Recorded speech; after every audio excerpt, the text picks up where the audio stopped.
दोस्तों, जय श्री राम। हमारे देश में राजनीतिक पार्टियां उद्योगपतियों से फंड काट लेती हैं और जब वह उद्योगपतियों से फंड लेती हैं तो वह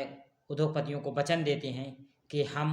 जब भी सत्ता में आएंगे तो हम आपके हित में कानून बनाएंगे और आपके हिसाब से ही आपकी आर्थिक नीतियां निर्धारित करेंगे। तो जब वह उद्योगपतियों से फंड लेंगे और उनके हिसाब से कानून बनाएंगे तो फिर ये आम जनता के लिए लाभ के लिए कानून नहीं हो सकते, क्योंकि राजनीतिक पार्टियां उन्हीं को लाभ पहुंचाती हैं जो व्यक्ति उनको फंड देते हैं, और जो फंड नहीं देते जैसे कि किसान मजदूर, तो इनके हित की नीतियां नहीं बनती हैं। तो हमारे देश में ये सभी व्यवस्थाएं बंद होनी चाहिए, क्योंकि जब तक हमारे देश में राजनीतिक पार्टियां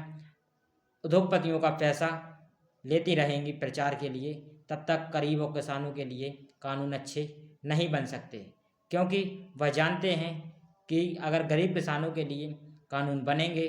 तो फिर उद्योगपतियों को नुकसान होगा, और अगर उद्योगपतियों को नुकसान होगा तो भाई आपको कभी भी फंड हमको नहीं देंगे और ना वह हमको जीतने में प्रयास करेंगे। इसीलिए राजनीतिक पार्टियां उद्योगपतियों के लिए फंड बनाती हैं। तो इसका उपाय है कि हमारे देश में गरीब किसानों और मजदूरों के लिए कानून बने और अच्छे से बने और इन्हीं के लिए आर्थिक नीतियां तैयार हों। तो इसके लिए सरकार को अब फ्री चुनाव की व्यवस्था करनी चाहिए और चुनाव पर पूर्णतः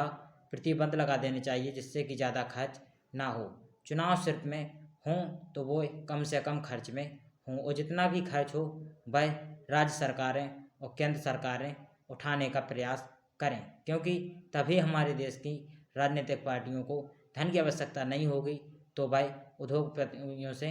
रुपए नहीं लेगी, और जिससे कि